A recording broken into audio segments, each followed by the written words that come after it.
don't think I'll have to kill her. Just slap that pretty face into hamburger meat, that's all. The chaps are chatting about Sir Stanley Kubrick's 1956 classic The Killing, on the CutPrintFilm podcast episode number 43.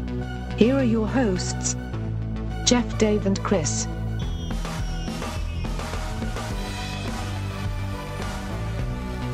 Hey, coming to you live from the CutPrintFilm studios, it's season 2 of the CutPrintFilm podcast. Whoa! Starring me, Dave Costal. Me, Jeff Rollins, as himself. And me, Chris Evangelista, And this is as episode Albert Noobs. Cut you off, noobs. Yes. You can hear more stepping all over jokes if you continue to listen to the show. Yeah. Episode 43, that's what I was trying to say. Stay tuned for more buffoonery. You know, so it's winter and it's cold outside. How's everybody feeling? Fine. Okay. What does this have to do with I anything? don't know. Hey, what are we? We talk about movies. I almost said podcast. No, we are a podcast and we talk about movies. This is a rough start, Hey, everyone. things aren't going well down here. We're a movie and we talk about podcasts. Hey, if you're still listening and haven't thrown your phone out the window, Sorry. today we're going to be talking about Stanley Kubrick's 1956 film The Killing as part of our director series that we do, you know, pretty much every week. Yeah, we took a few weeks off from the director series because of the holidays and end of the year stuff, but it's a new year. We It's were a all new you. we were all drunk on eggnog. Yeah. And ecstasy. Yes. Yeah. Yeah, both of those at the same time. Yeah. So you should also go to cutprintfilm.com. That's our website. We've got... They know. They've been there before. I don't think they do know. I don't We think might they- have one or two new listeners. Yeah. They Also- just got a fancy new iPod, an iPod first generation for Christmas Yeah. because their family is in poverty. They received That's all they could donations? afford. Yeah, What? Their grandmother bought them an iPod Shuffle, which is useless. It has no screen on it. They've just randomly reached our podcast somehow. They somehow shuffled to our show. Hey, if you accidentally tuned in, why not stick around? There's more good stuff coming ahead, as Yeah. always. It'll be a lot better than this first half, trust me. So normally we start the podcast with film news and the goings on and what have you of Hollywood, but There's nothing. Yeah. Everyone's pretty much been on hiatus due to the holidays. Yeah, this past Friday was January 2nd, and the only films released were The Woman in Black 2 And that's it. a Spanish language horror sequel, Rec 4, and I don't think that was even released in theaters. I don't know where you would even find it. Good luck. Possibly Amazon Prime or something. Possibly under a rock. But yeah, so there is no news. There are no current events. Everybody's still getting over New Year's. Everyone's still getting over you know what Christmas. they say though.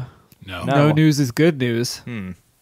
I guess not for us though, because then we Yeah, have nothing to talk Exactly. about. We have zero content.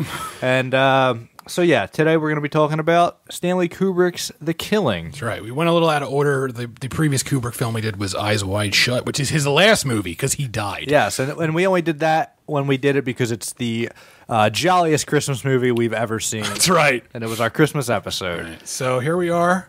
With our second installment of the Kubrick Director Series. I have a piece of production here I'd like to play Please do. to lead us in.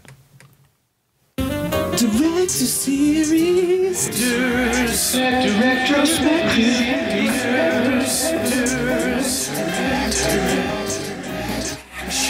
That's it. I think that's enough. They've heard enough.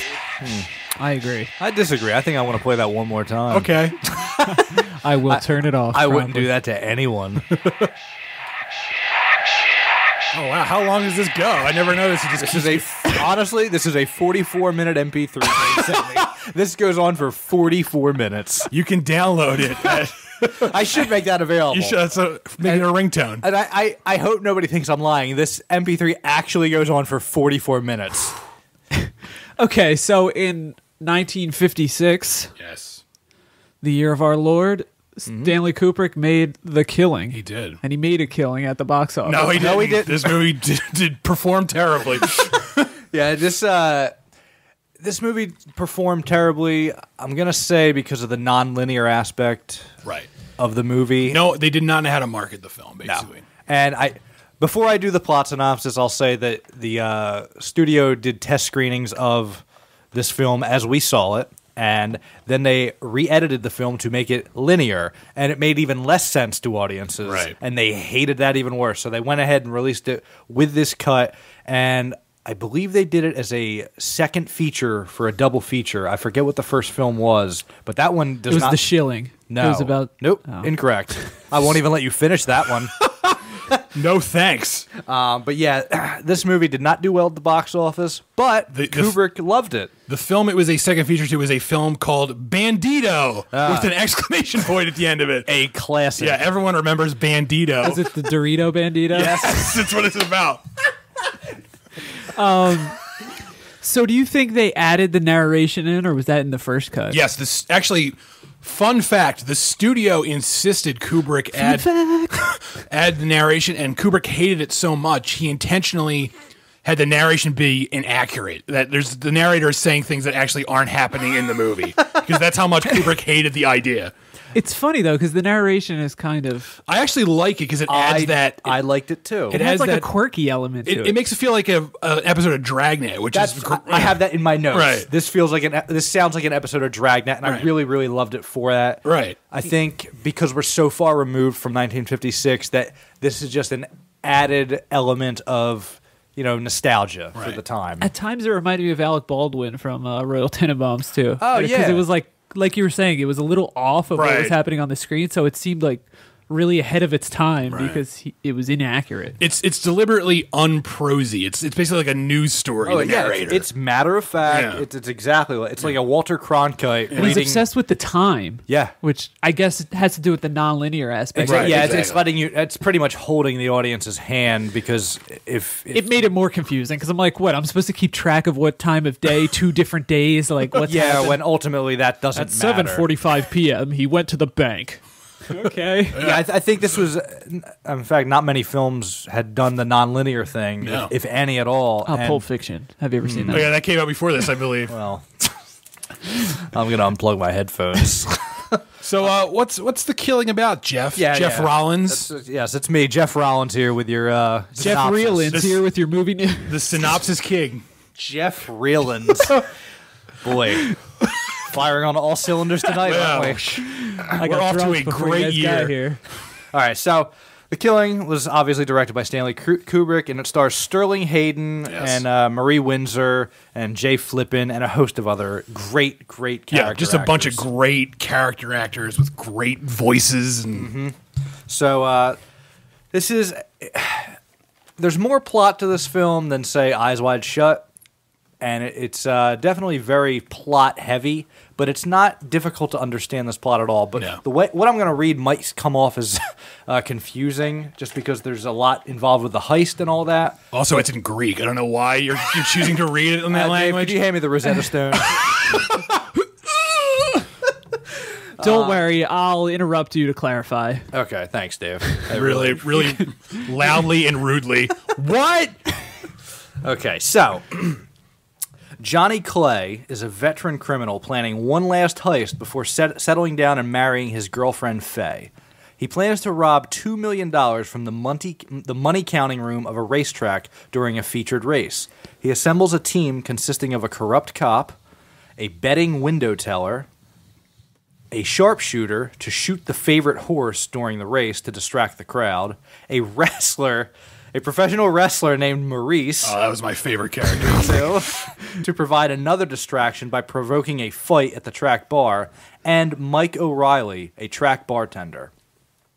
George Peedy, the teller, tells his wife, Sherry, played by Marie Windsor, about the impending robbery.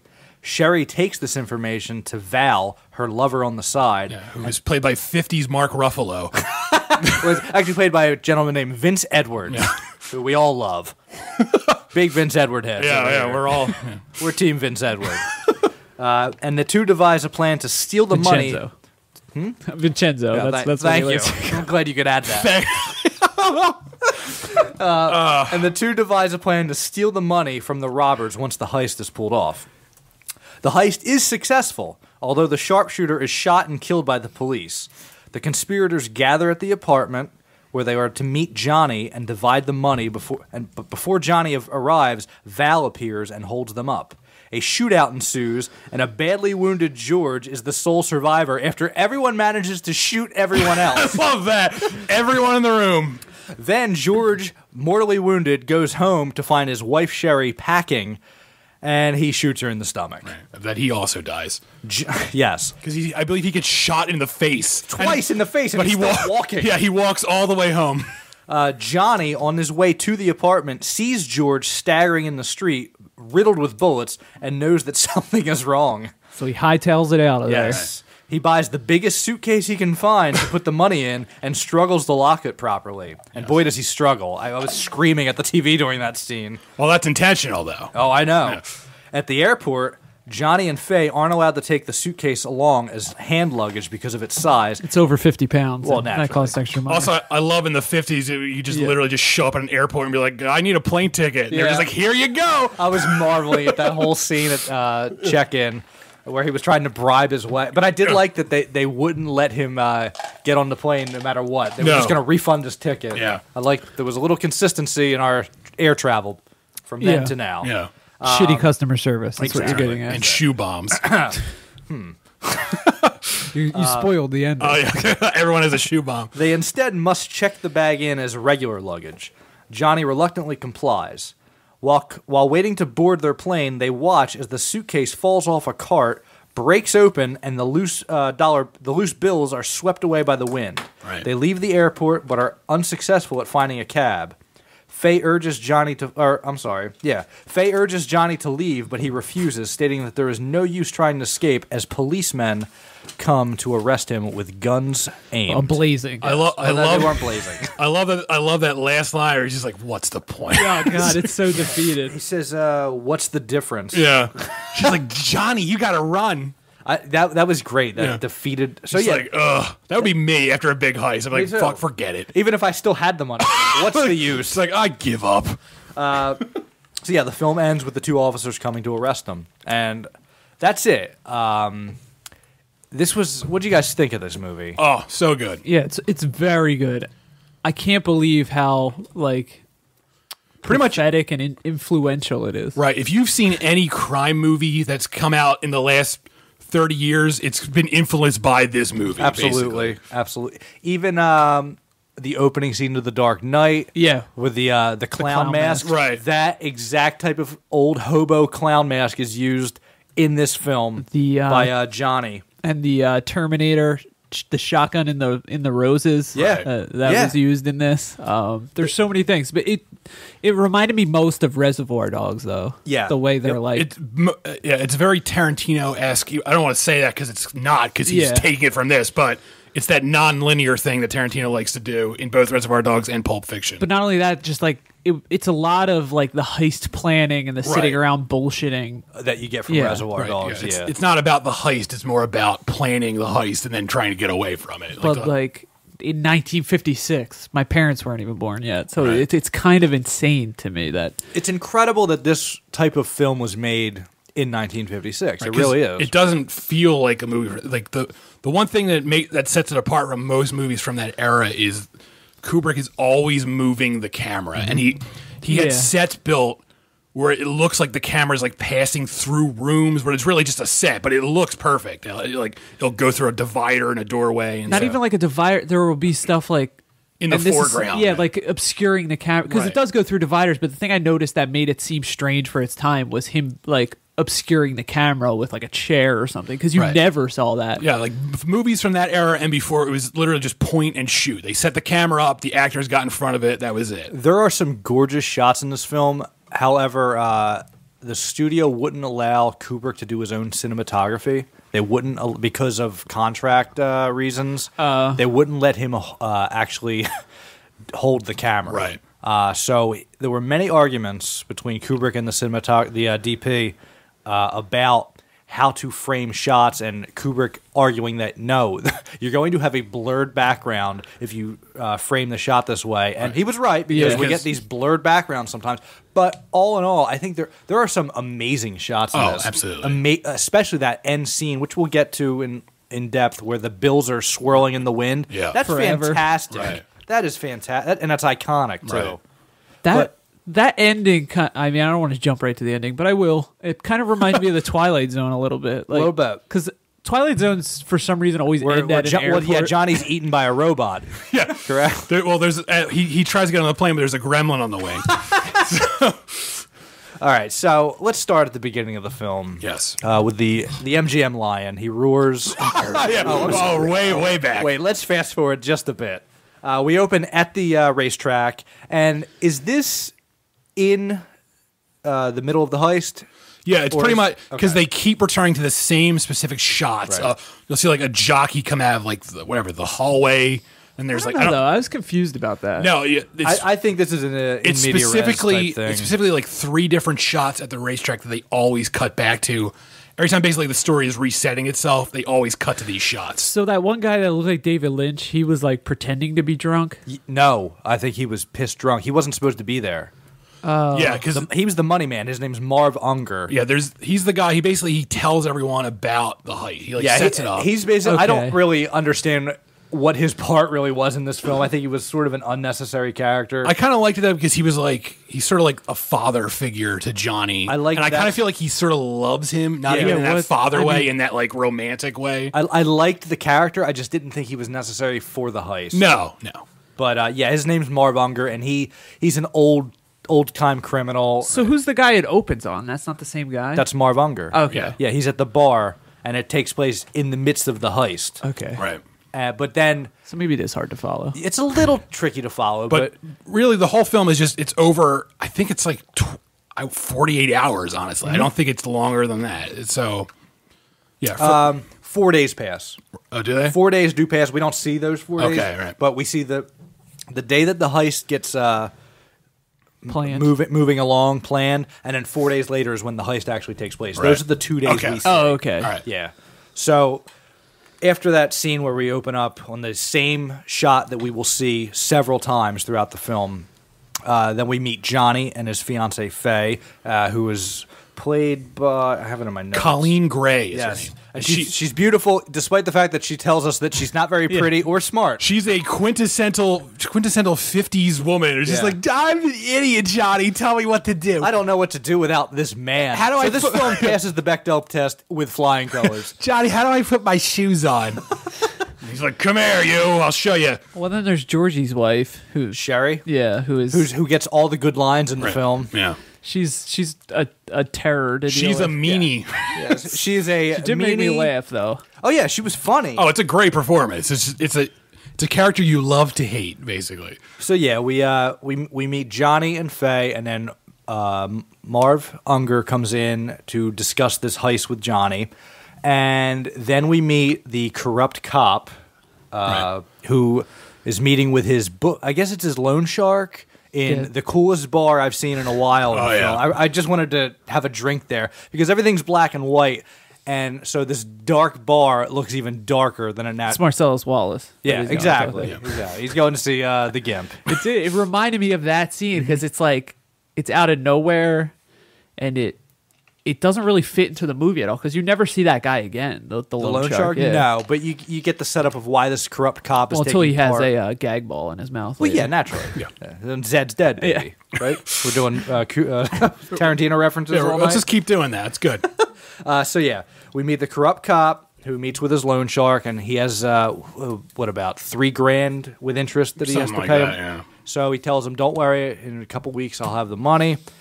And that's He's really nonchalant about it. He's like, I don't have the money. What am I supposed to do? well, I Like, think that's because he's a police officer. He's very. Those were simpler times. You could hang out with your loan shark like that. you could kill civilians with no recourse. Yeah, nothing mattered back sorry. in the 50s.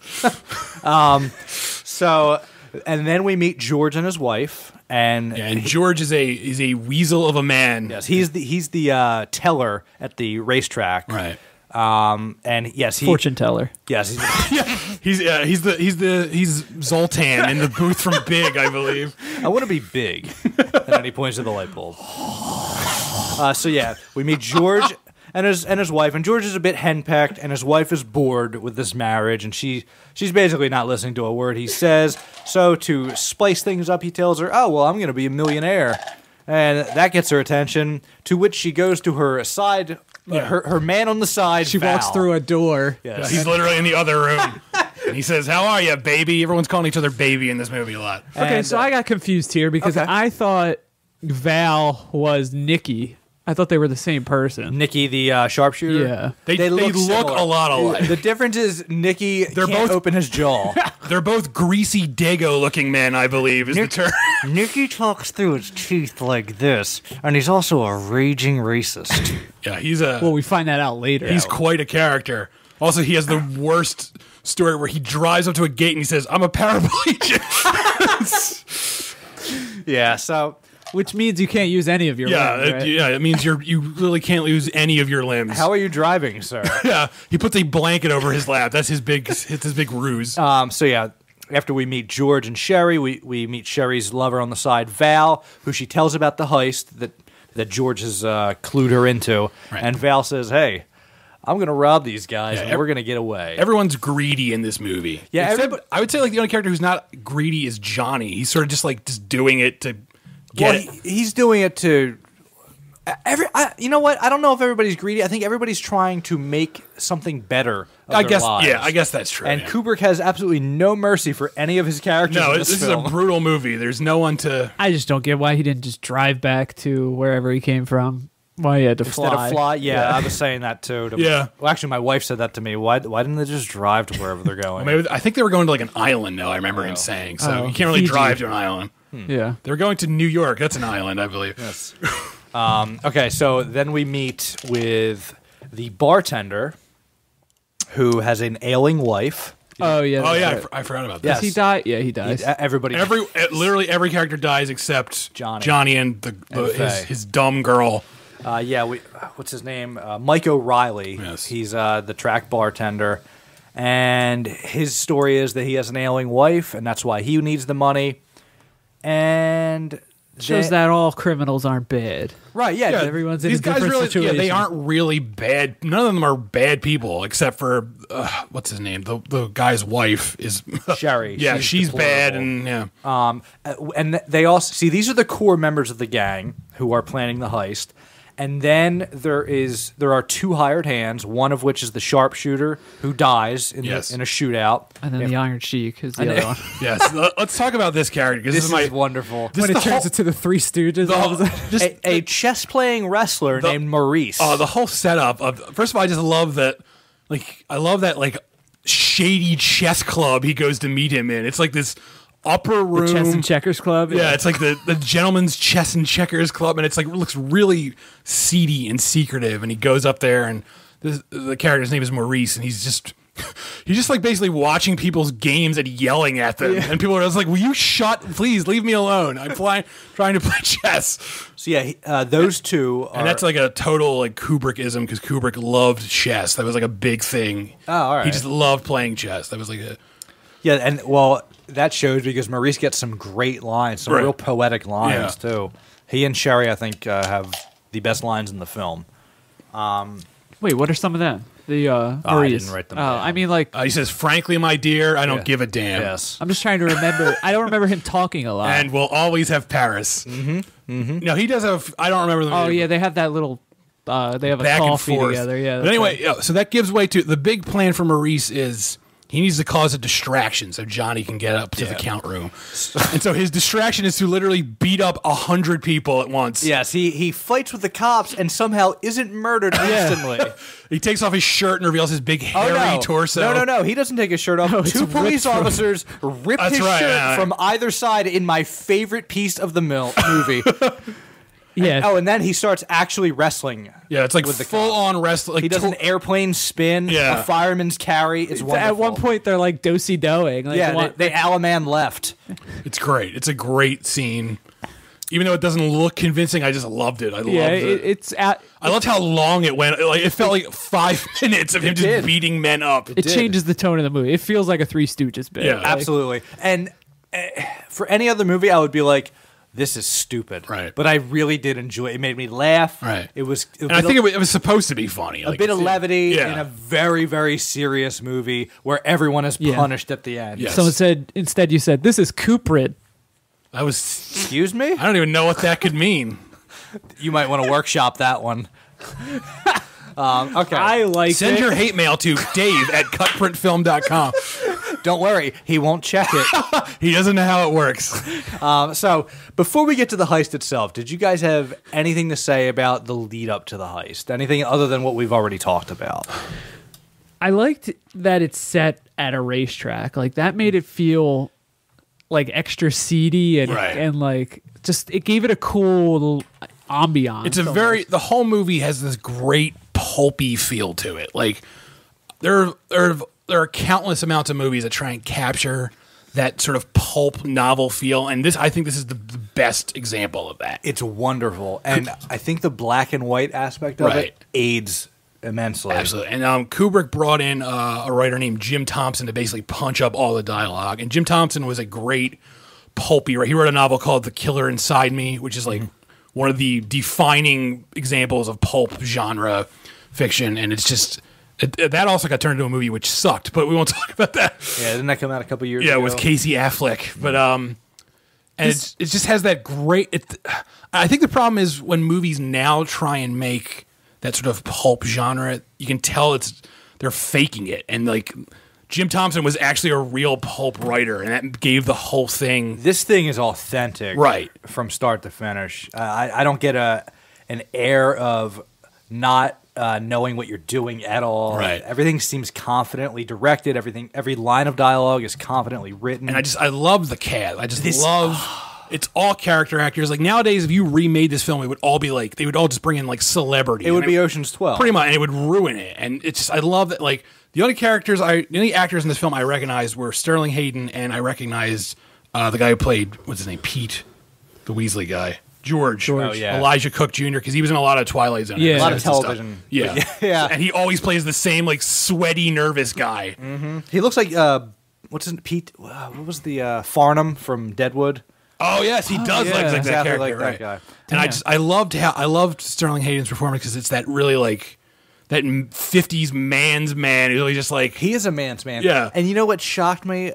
The fact that he plays Officer McCluskey in The Godfather, yes, who gets shot in the Italian restaurant. That blew my mind. He's also in Kubrick's Dr. Strangelove too. As I think his name is like Jack D. He's Ripper. Nurse Strangelove. He's an RN. I don't know. While watching it, I thought to myself, like, I wouldn't mind seeing this remade if it was done well. Like, I wouldn't mind seeing it remade with cool. With like a. I don't know, it would have to be like a lower budget film. It would have to be like a really great cast of non-faces. I think like the minute you cast like a bunch of celebrities, like the reason I think stunt casting. This doesn't need it. Like the material's so good. Exactly. Like the reason I think Reservoir Dogs worked so well is when that movie came out. All the people in that movie now, I would say, are household names. Well, when that movie came out, they were still in the fringe. Like no one knew who Steve Buscemi was when that movie came out. Really. Nobody knew who played Mr. Blue. Right. Nobody knows now. Yeah, I forget his name. I believe it was Old Man McGee. He has one line. It's "I'm Mr. Blue." He's so good. And he gets shot in the face. But like the point is, you need a cast like that, a cast of like these fringe actors who are just really good at playing these type of parts. Yeah, this was the first Kubrick film where he actually got competent actors. Right. Prior to this, what was it? I think it was Killer's Kiss. The Killer's Kiss. Which has like I don't think it has any dialogue in it. That movie's not great. That's why we didn't pick that one. I mean, you can tell it's a Kubrick movie, but it's, he was getting started. There are some of the ancillary actors in this that kind of throw it off. Like they I felt like the guard that the teeth man interacts with. Yeah. He was a very like 50 sort of actor. He's just like, I brought you this race for like stop. Yeah, like very stock actor. Yeah. But I'm sure that was just like whatever. We need to hire someone. Yeah. But yeah, it did remind me of some bad movies too, like The Counselor and Killing Them Softly. Well, see, like The Counselor is like modern noir, and it failed. It's like trying to do what this movie does naturally. That's what when you said that doing it bad, right, and with faces could make this bad. Yeah, The Counselor is nothing but stars. Like fucking Cameron Diaz shows up. It's like you should not be in this movie. Well, they're going for that verisimilitude that only Cameron Diaz can bring. Yes, when I think a scheming, manipulative murder woman, I think Cameron Diaz. The star of The Mask. But her character's similar to Sherry in this. So exactly. Except Sherry definitely isn't embodies drunk and dazed the whole time. Right, she embodies that femme fatale sort of. She's a femme fatale, definitely. All right. I loved how manipulative she was. I loved how easily manipulated George was. Right, because he's a buffoon. Literally, she's just like, fine, don't tell me. He's like, no, I'll tell you everything. Yeah, he traded up when he married her. Right. And she clearly traded down. Right. And she knows it. Yeah. And he knows it. She hates his guts. Yes, All she right. does. Well, you want to take a break and then get into the actual heist? Yes. Yeah. Okay. What was that? That was like an accent. Oh, that was a hit. That's nothing. Let me show you what it sounds like when you get hit with a hammer. We'll be right back.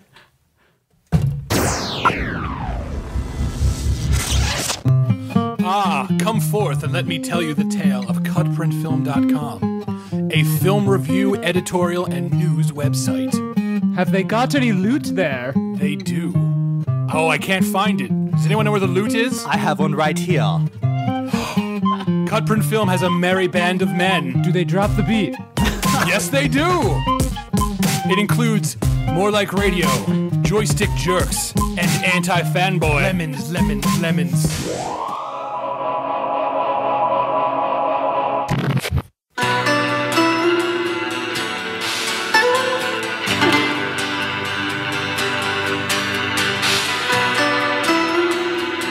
Everybody listening? Yeah. I'm listening. Teach you something right now. All right, everyone, get your clove cigarettes out and your black trench coats. And you're dunking yo-yos. This is a yo-yo expo. Oh, I thought it was Bruce. What? I thought it was Bruce for a second. The boss? Yeah. Oh. I went down there. Absolutely not, Dave. Maybe we'll do a Bruce recommendation song one day. This is Echo the Dolphin and the Bunnyman. Yes. Hi, Well, everybody. now it's over. Welcome back to the Cut Print Film Podcast, where right. we fade things out instantly. Yeah, expertly, too. We all went to the Connecticut School of Broadcasting to learn that one. Not me. I went to Full My Sail. finger slipped. So, we are talking about Stanley Kubrick's 1956 noir film, The Killing. Yeah, that's right. That was me killing someone. With a whip? Yeah, I guess. You whipped all their skin off and they bled That's to how death. deadly I am. I use a whip. Whips their heads right off. I just whipped it right at their neck. Their head just fly Like off. a mannequin. Their head flies up and never comes down. That's, Room for one more, Barbara. Okay, well, we've derailed. enough of that silliness. Well, let's re-rail. We'll put this thing back on there. Get my hammer We're out. going again. My golden railroad flake. Hi, everyone. We're doing Foley work, Yes. and we're discussing Kubrick's The Killing. All right, so we're going to talk more about the heist these fellows pull off. Yes, this wonderfully shot heist that they keep going back to the same starting point of the heist for not every character, but essentially Maurice and the sharpshooter, Right. whose name I keep forgetting. I believe Nikki. Nikki the sharpshooter. Meanwhile, that morning. I believe it's Bullseye McGee, is his name. And I think they do that to show us who these characters are a little more because they kind of get the shaft as far as characterization goes. It builds tension wonderfully because you'll get right to the point where something's about to happen and then it'll cut back. and We it'll see be the goddamn ponies dragging the Whatever that thing is. I don't know the what that gate. is. I guess the it's starting gate. yeah. So yeah, we keep seeing and it's the It's a exact same trifecta. footage. Oh. But I like if only everyone at home could have seen Jeff's face. Utter disgust. But I love how all the people involved with the heist have their own like role. I like how well planned the heist is, and I like how not everything, but pretty much everything that could go wrong starts to go wrong. Yeah, it's like a game of mousetrap where the fucking diver doesn't fall off his diving board. And you're standing there like an asshole, and your younger brother wets himself, right? So That's a pretty good analogy. It is, thank you. so But it's weird because everything also goes right. I mean, the heist gets pulled off, but like, it's the small details that go wrong. So basically, what's his name? Nicky shows up. Yeah. He basically talks his way into the parking lot through this guard. And he's like, I was in the war, and the guard's sympathetic to him being in the war. But the guard, he's just a lonely man, and he wants a friend. The guard's a bit of a chatty Cathy, as we say. He keeps basically coming up to Nicky's James Dean car he drives, and he's like, I got you a magazine. He just wants to talk to this guy. He comes up at the worst time, right about right before he's about to shoot the horse. Yeah. After he flips his windshield down, which was awesome. I want a car that does that. Yeah, that was kind of cool.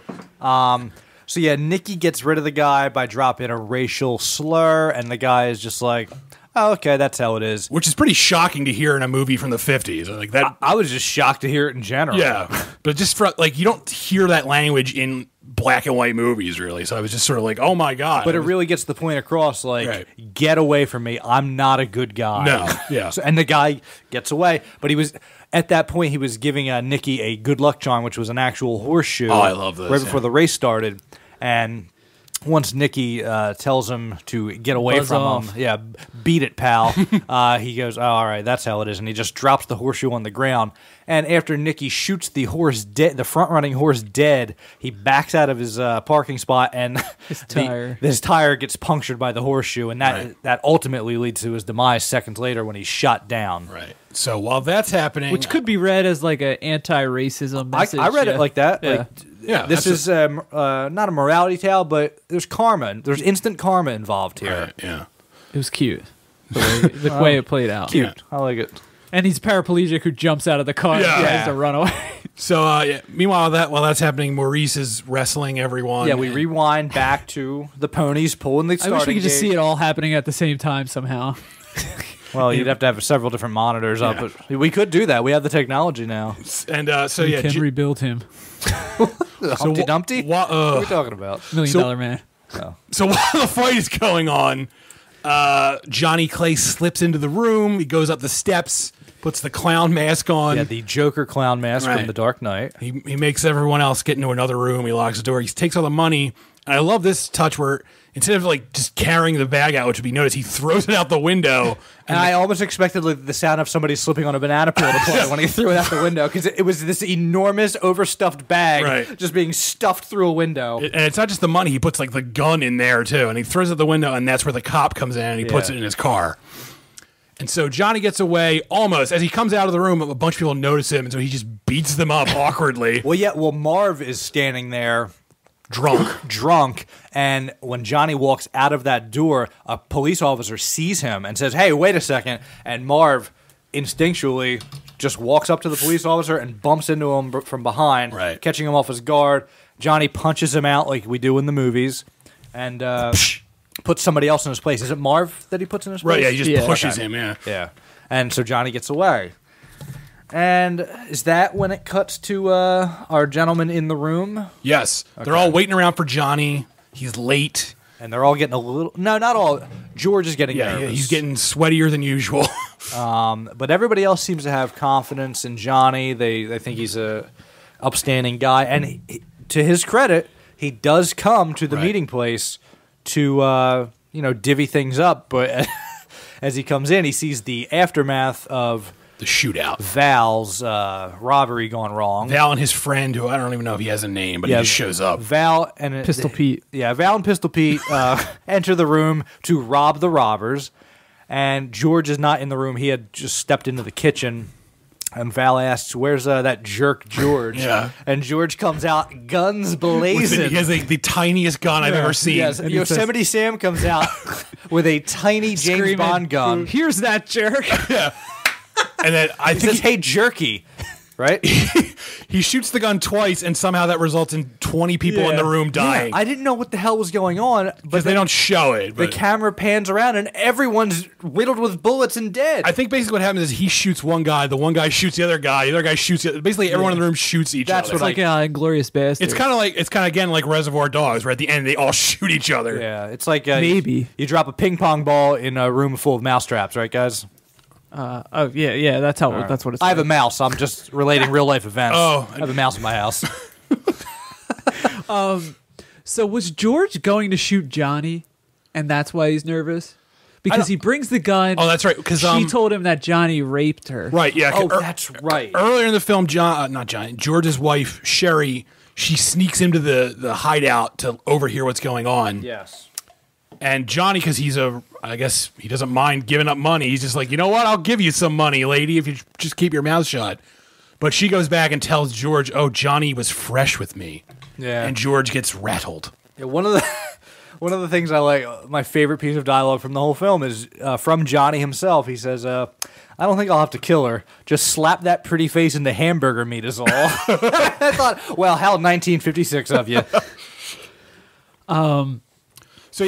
Maybe you're right. Maybe he was going to. I think he was going to shoot him. I think so because he's the one who lets Johnny into the room, and you can tell he just looks nervous about pissed. that. Yeah. So I didn't think of that, but I think that's true.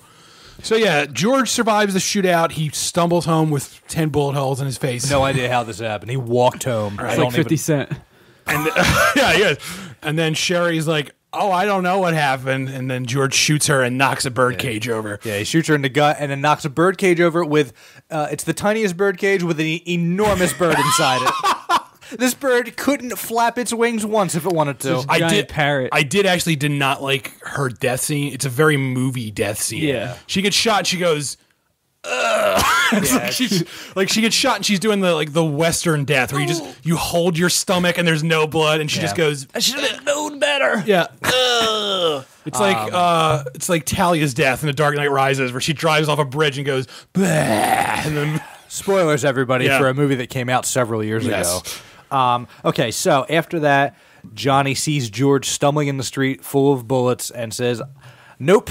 And he takes off. And I love the narrator tries to justify. He's like, Johnny didn't know what to do. Like, all right, narrator, calm Johnny down. knew what to do. Let's relax. Yeah, like he tries to make the audience feel like Johnny's stay a on good his guy. side. Yeah, Yeah. like the narrator tries to make you think Johnny's an ace fellow. Like, no, he doesn't give a shit. When he was in prison, he's obviously an asshole. Yeah. Oh, yeah. Because they're like, they made plans prior to divvy up the money in case this ever happened, in case a guy came out with bullet wounds in his face. It definitely reeks of post-production. Yeah, like the studio being like, we need to make your characters more likable. So Johnny rendezvous with Faye instead, and he stuffs that. He buys a suitcase. Yeah, he first. goes to like a thrift shop and buys a suitcase. The world's worst suitcase. And Kubrick makes a big deal. He doesn't have a ton of money. He can't go buy a brand new suitcase. Right, anyway. yeah. God forbid we buy a hard-shelled suitcase. We get this soft, almost a duffel bag with locks on it. Yeah, and Kubrick makes a big deal of showing how shitty this suitcase is. Which is smart. Yeah. Otherwise it would have been like... Yeah, Johnny, he basically has to like bang the locks with a rock to get it open and then close it. So yeah, he and Faye, they go to the airport, and she's privy to what's in the bag. She knows. And they try to... It's Gwyneth Paltrow's head.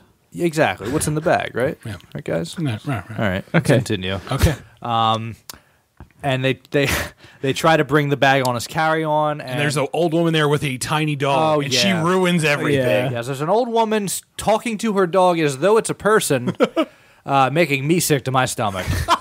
And then we see that, and then Johnny and Faye try to check this bag as a carry-on, and they're told, no, we can't do it. They have to check it as checked luggage. And so then they're waiting outside for the plane, one plane to arrive. And they're waiting at off. an actual gate, which made me realize that that's where that word comes from when they say your gate. Yeah, it's like waiting at a bus. That was a very 50s scene where people are just like waiting on the runway for airplanes, which they don't let you do anymore. Yeah, it seemed like they were waiting for this one plane to arrive, and some of the people there were waiting for people to get off that plane, and the other people waiting, Johnny and Faye, were waiting to get on that exact same plane, which seems so bizarre to me. Yes. Like it's a bus. Yeah. I think they were waiting to get on the spaceship, but then they found out that the aliens were going to eat them. No, that's not. I don't know. To serve man. Oh, It's I a see. cookbook. I got it. It's like the same. That's why I all just the time realized, in the world, right? Yeah. His glasses and stuff. Yeah. Okay. I just Anyway. realized why this reminded me of the Twilight Zone. Because the airplane of scene. that scene. That is almost like it's like a shot-for-shot Yeah. scene. Yeah. So, and there's two. You don't know they're cops. They just look suspicious. And they're at the airport. They could be gangsters. Yeah, it could be. Yeah. They're G-men. Yes. It's the Men in Black. The Galaxy Defenders. Yeah.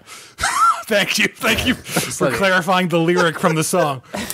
So yeah, this is a great scene basically because you can just feel the tension because Johnny is so close. This whole thing has been full of anxiety. Yeah, the whole movie is just building tension, and Johnny's so close to getting away, and you want him to get away because even though he's a crook, he's the least bad of all the crooks. Yeah, he's handsome. Right. He's likable.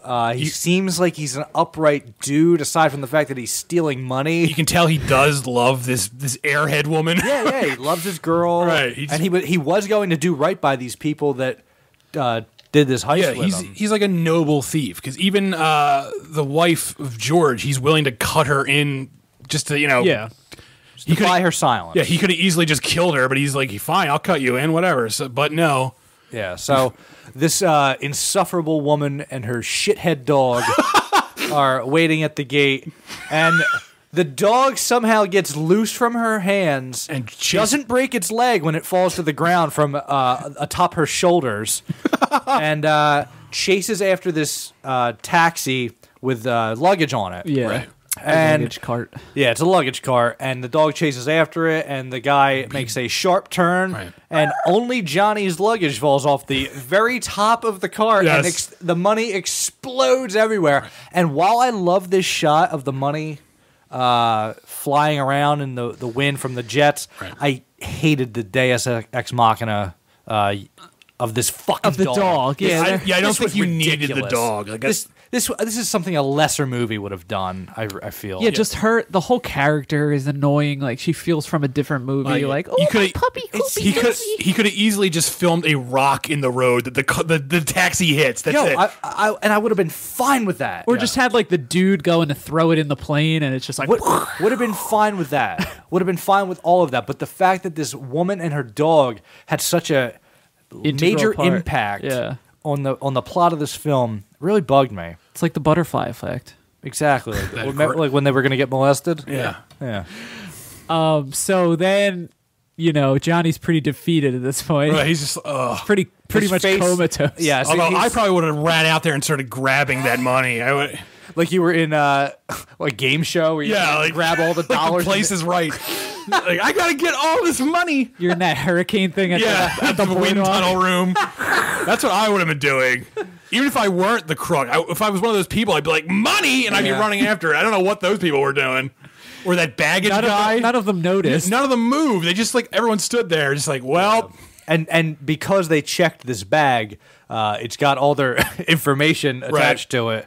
he didn't even think to give a fake name. No, he did give a fake name. Oh, that's right. But they identify Mr. him. Preston. Yeah, And by that name. That's another 50s thing where you could totally do that. Just like my name. My name is Saint Nicholas.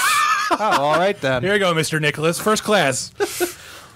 So, yeah, they just walk out of the airport and they're trying to hail a taxi, and two taxis just fly right by them. Like jerks. And in the background, we see the baggage clerk run up to the two undercover officers. What a dick that guy was, and too. say, "Have you seen this guy?" And then he sees him and he points, and they come after him. Doesn't that guy know that snitches get stitches? Apparently not. Fucking. Apparently not. They've come out guns blazing. I don't know what The guns aren't blazing, but they do. The guns are drawn. I don't know if it's like a moral lacking in me or what, but anytime I see a movie and there's a character who rats someone else out, even if it's a bad person, I'm just like, fuck that guy. Yeah, especially since we're made to like Johnny so much. It's just like, leave, like, just let him get away with it, asshole baggage Actually, guy. you know what? That's an incorrect statement. We're not made to like Johnny that much, but we are kind of meant to respect him. Yeah. Like Because he gets he's the things one- done.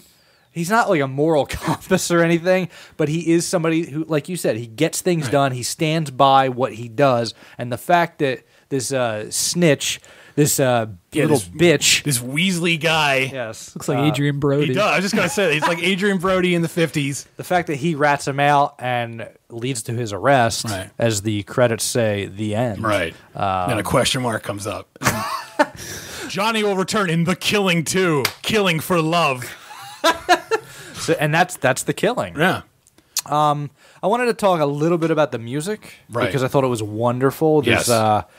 there's two different types of. Well, actually, there's three. There's silence. There's absolute silence sometimes when we're at the race and the heist is actually going on. There's no music at all. Right. Well, there's like No. Well, yeah. There's the trumpets in the background, but that's not really the score. You of mean, the yeah, film. the movie music, not the racetrack music. When there are scenes indoors or while they're planning the heist, it's jazz. It's always jazz.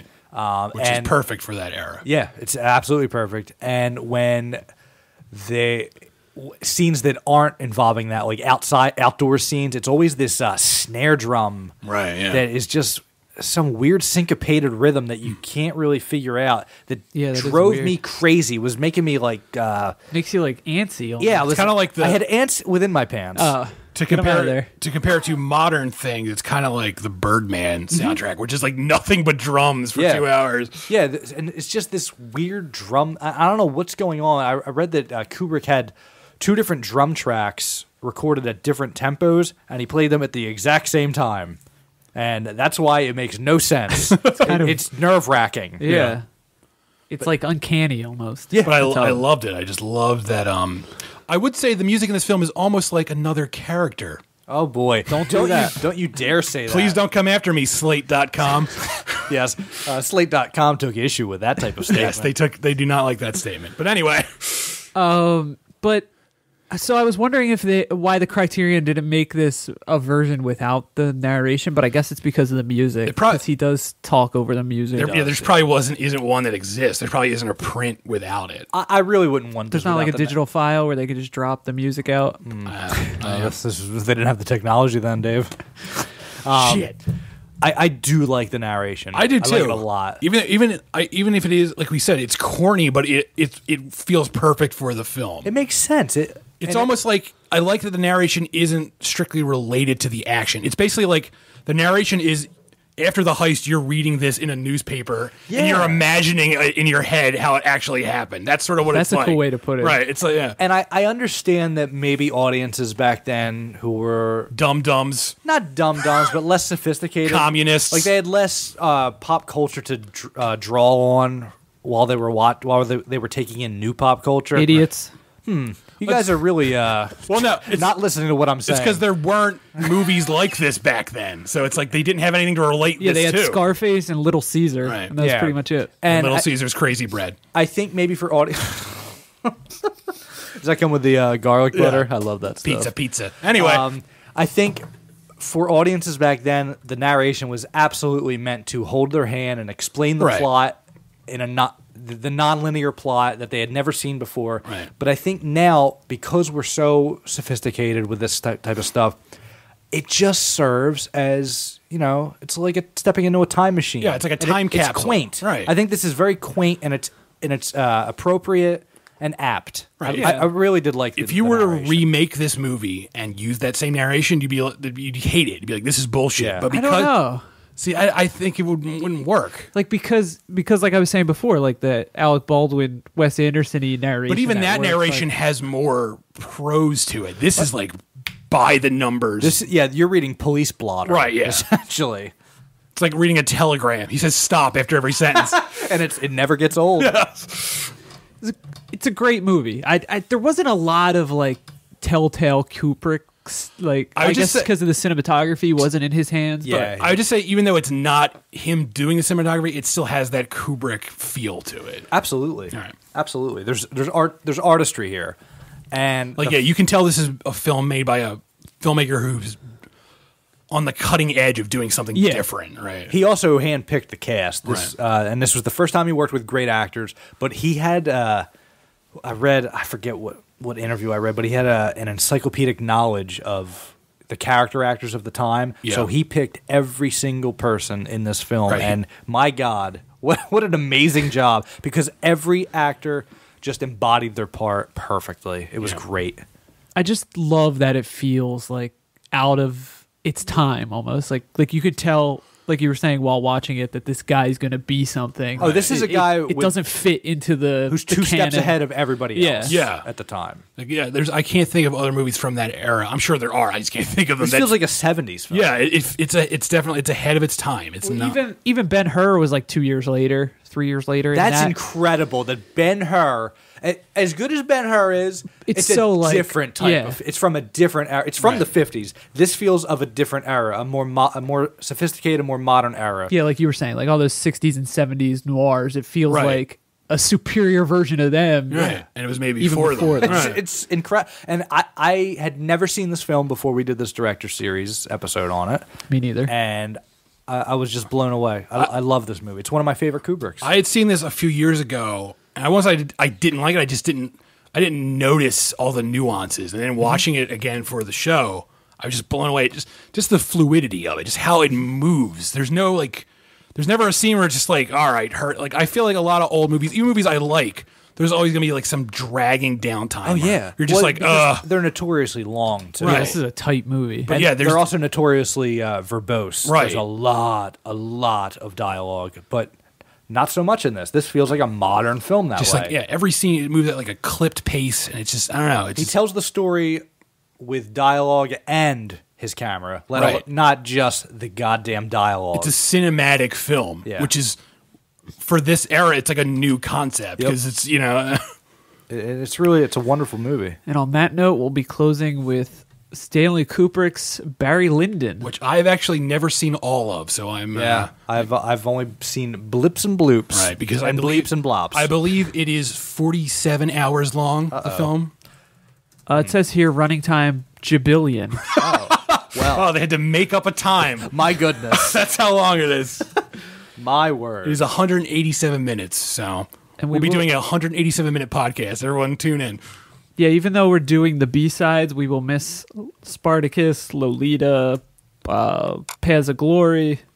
Yeah, a few good ones. Pretty much every Kubrick film is worth seeing once. The Shining, 2001. So if you haven't seen those films, first of all, what's all the wrong deep with you? cuts. So maybe like in 10 years, when we're still doing the director series, we'll come back to him. Oh, I can't wait to see what he does in 10 years. Nothing. He gets dustier. Yeah, he rots a bit more. He's a bag of bones at this point. Bag of bones. Lie still, bag of bones. All right. On that note, we're going to go recommend some movies to you. Oh, I can't wait. I said you don't wanna fuck with CutPrint. Why?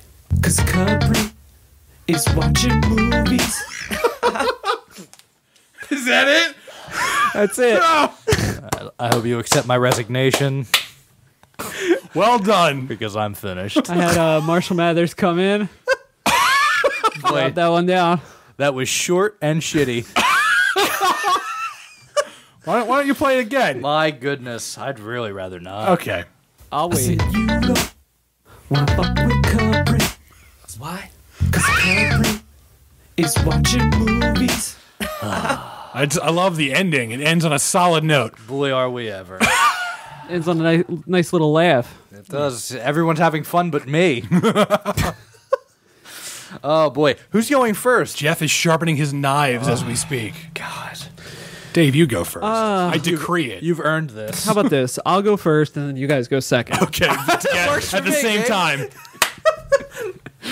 I'm going to recommend a 2014 film, back from the way past. Let it go, Dave. That was so last year. Directed by Mikhail Ruskin. Directed by Mikhail's Navy. Called The Drop. Ah, yes. Has anyone ever recommended this? No. No, I've reviewed it and enjoyed it. I also just watched this for the first time recently. I really enjoyed this, starring Tom Hardy, James Gandolfini in his final performance on the screen, and Noomi Rapace as the girl with the dog. The girl with the dog too. Damn it, we both rushed over that one. We're both so hilarious, we can't help it. So it's a very simple story. Like, I liked how contained the movie was. Yeah, that's what I liked about it too. It's just about these two almost gangsters. Right. This guy Bob, who's a little off. He's a little slow, but he's like punch drunk. I would say he's probably got like beaten up one too many times. Many concussions for Bob. Okay, I could see that. And they're just two bartenders. The guy who owns the bar, or used to own the bar, and now Chechenins. Some Chechen bought it from him. No, they didn't buy it from him. They took it from him. Yeah, pretty much. Yeah. They were running a crew, and the Chechens moved in, and what did they say? He flinched. And that was it. Right. But so it doesn't delve too much into the how the drop works. I like that too. Yeah, but every now and then a bar will be selected as the drop point for money, and then they'll come pick it up. And this is all the mob's money for that day, right? And from gambling and stuff like that. James Gandolfini's character starts doing things that are a little off. he shouldn't be doing. Because he's bitter about his lessened role in the underworld. Yeah, so he's doing some ill-advised things. And it's just a cool movie. Tom Hardy is fantastic. He's in it. very good. Again, another amazing performance by Tom Hardy. I was saying off air that people love making fun of Tom Hardy's Bane voice, and we on the show even do that. It's silly. It's silly, but people do not give him enough credit as an actor. Like if you in 2014, he was in The Drop and Lock, and you watch those two performances, and they're so different and so great. Yeah. Done. All right. You gonna drop in lock? No. Okay. We were racing for that one too, but Dave caught my eye, and I thought, "This is all yours, Dave." He's even the best part of The Dark Knight Rises. I don't get why people make fun of him for that role. I think he's great in that movie. I mean, the sound editing. That's why people make fun of him. Yeah, I agree. The voice is weird, but his performance is solid. Anyway, talk about the dog. That's the most he does a crazy like Brooklyn, wherever they are, Bronx maybe accent. It's Brooklyn. It might as well be Boston because that's where everyone Dennis Lehane. Yeah, that's where every one of Dennis Lehane's films take place. It was based on a short story that was set in Boston. So he just sounds like he's doing Ryan Gosling impression the whole movie. It's even like a higher pitch than I'm used to. I didn't realize it was his voice because he narrates at the beginning, and I didn't realize it was supposed to be him. It's just a great little crime movie. Yeah, he gets a dog. The dog is adorable. Mm-hmm. Yeah, there's a dog in it. Yeah. What, do you not like dogs, Dave? No, I love dogs. I I have a dog. But it is a little nerve-wracking with the dog because anytime there's dogs and weird criminals involved. You thought the dog was going to get hurt? Yeah. I was worried about that too, but So 2014's The Drop. All right, who's next? Wow. I'll go. Oh, all right. Oh, sorry, Jeff. Do you want to go? Not at all. Jeff, you go. I don't have any Chris, you films go. to All right. Dave, your turn. My pick is whatever Jeff's going to pick. All right, to keep with the theme of heists and thieves, my pick is a 1981 film from director Michael Mann called Thief. Excellent. Michael Mann is a great filmmaker, even though he's sort of not been so great lately. He has a film coming out this month called Black Hat, which looks terrible, which I'll be seeing soon, and I really hope it's not bad. But anyway, you poor man. Thief stars James Caan. It's basically it's another one of those films that have influenced films. Mm-hmm. It's set in L.A. It takes place mostly at night, so it's a lot like 2014's Nightcrawler. And even Michael Mann's own Heat references this film a lot. It's sort of like he remade this film. Yeah. So James Caan, he's like a safecracker, and he's the best in the biz. And he gets talked into doing a job for the mafia. And again, there's not a lot to the movie. Sort of like it's a little small story, but it's just a great sort of crime thriller. James Caan is great in it. It has that great sort of 80s neon feel to it, where everyone's wearing their collared shirts with like those first 10 buttons pop down. Their hairy chests are out. It's like Miami Vice. Yeah, it's a lot like Miami Vice, which Michael Mann helped create. So that's why it sort of has that feel. And he directed the remake, didn't he? He did. Yeah. He directed the big budget film, which wasn't that great. But it's great. Jeff loved it. Yeah, he did. Oh, me? Oh, no, not me. You meant that other Jeff, the one that doesn't know shit about anything. Jeff Ross, the comedian. Yeah, exactly. So, yeah, I don't have a lot to say about it just because the less you know, the better, and it's like a simple sort of story. But it's on Netflix, so seek it out. Thief, 1981. Well, I guess that leaves me. Jeff's going to recommend Heat. I am going to recommend a film. It's also tying in with the theme of heists and stealing. It's directed by... the Wind. What's that? Gone with the Wind. Incorrect. This is a film from 2014, directed by Alex de la Iglesia, who I've never seen another film this man's done. It's a Spanish film, and it's on Netflix. It's called Witching and Bitching. And I've heard good things about this, but I have yet to watch it just because that title angers me. The title of this film is absolutely atrocious and should not ever be forgiven. But this film, I'm recommending it solely because of how bizarre it is, and I'm still not even sure how much I liked it. But it's something that you kind of have to see to believe. It's so strange. Here's the plot synopsis from Rotten Tomatoes, of all places. These IMDb images look insane. It's a weird film, and it's like I said, it's a Spanish film, not a Mexican film. It's Spanish, and it feels like a telenovela type thing. It's everybody saying exactly what they're thinking. Yeah. It's really, really Kind odd. of like Mr. Turner. Nothing like Mr. Turner. I know I hated that.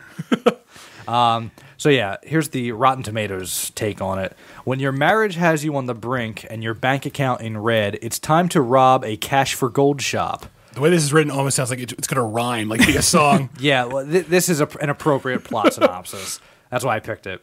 That's the last-ditch decision made by a group of desperate guys led by divorced dad, Jose. They make it out of the shop with a bag full of 25,000 gold wedding rings and flag down a cab. So do they run south to Morocco?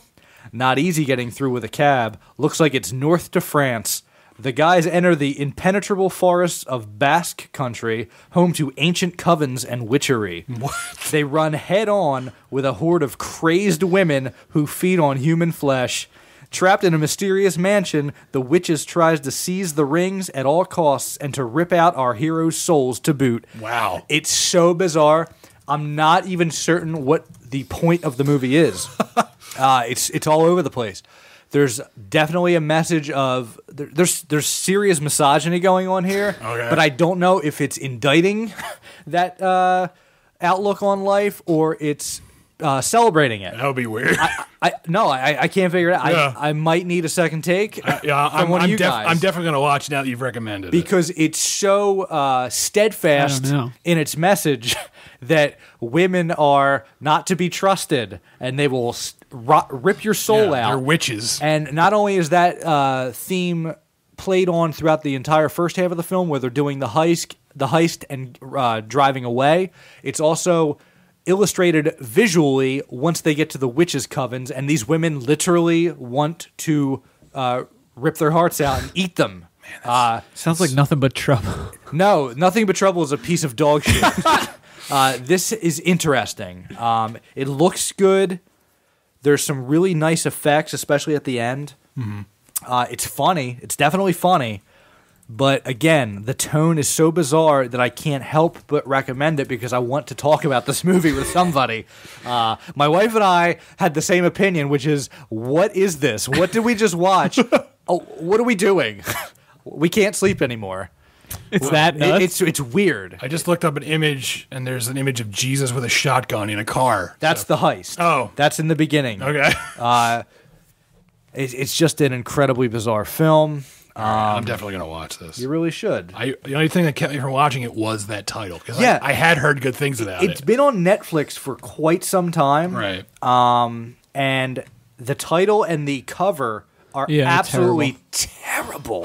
Kind of looks like Into the Woods. The cover. It does, actually, yeah. Oh, yeah, it does. It definitely does. But yeah, it's an interesting film. I definitely recommend it just for the event of watching it. Have some people over and watch it.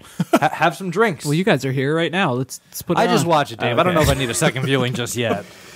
Well, then Also, hit it's that. 3 o'clock in the morning. Yes. So yeah, that's my pick this week. 2013. I'm sorry, I said it was 2014. It came out in 2013. Witching and Bitching, and it's on Netflix. And flinching. Stitching. And, well, Cross stitching, right? Yeah. Well, you could just riff on this for hours. yeah, why not? I'll tell you why not. It's not very compelling. Well, season 2's over. It was the shortest season yet. Dave, you've goofed. We just started season 2, and what do we got coming down the pipeline? Well, we have Inherent Vice is finally coming out wide, so we can talk about that a bit. I can't yeah. wait. Because we have yet to talk about that. Dave has yet to see it. So go see that this weekend. Yes. So you'll be ready for next Monday. It's an excellent film. Inherent Vice, a movie so good that my wife went into labor. That's right. While we were watching it and stayed for the whole movie. That's it. She didn't tell anyone. And then we went to the hospital. And yeah, True story. Inherent Vice, a movie so nice. You have to see it twice. Oh, yeah. Or thrice. Or the band. Thrice. you can read the review for Inherent Vice on cutprintfilm.com, which is our website. Yes. A rave review. I believe we got a 9 out of 10. It did. It was one of my favorites of 2014. I can't wait to see it. Yeah, I've been waiting, about a year now. So We also have an interview with Ethan Hawke coming right. out. That dreamy Ethan Hawke. With that nice hair of his. Yeah, it'll be out. It'll be up this week, I believe. Yes, it will. And a bunch of other hot stuff. Yeah. So Hot Pockets, Hot Pants. Hot peppers. Yeah. Bell peppers, even. Speaking of hot, go to joystickjerks.com. They're all really hot. They're all on fire. Listen to that shit. Literally, they're human torches. Please put them out. You should also go to antifanboy.com, Yes. where they talk about comics. I couldn't think of a joke. I bombed that one. Yes. Yeah. We'll be firing you. I was going to say flan, but I realized we already made the flan boy yeah, joke, yeah. so I don't want to be repetitive here. Anti-fanboy. They do comic books. They do video games, comic book-based movies, all sorts of stuff. Right. Yeah. Who else can you check out? Just us. Yeah, cutprintfilm.com. Please. If you follow us on Twitter, that's where you can see all our tweets, surprisingly. At CutPrintFilm. Right. Also, our Facebook page is updated several times daily with all sorts of news and articles. We are facebook.com/cutprintfilm. Click Why that don't you little be our thumb. friend? Why don't you be our friend? Why don't you like us? Yeah. Like Like Dave it. said, click the thumb. Click the thumb. Click the thumb. That's our new tagline. Yeah. Click the thumb. Thumb us, why don't you? It'll pop up right in your feed. You'll be like, "Ooh, look at this goodness." Yeah. This is really good content, And and that's what we're known for, bringing all that really good content. We never stop. We never sleep. And as always, we urge you, go to iTunes, give us a good review. Yeah, please. We'll see you next week. Yeah. See you next week for episode 44. You like that? Like a nice little...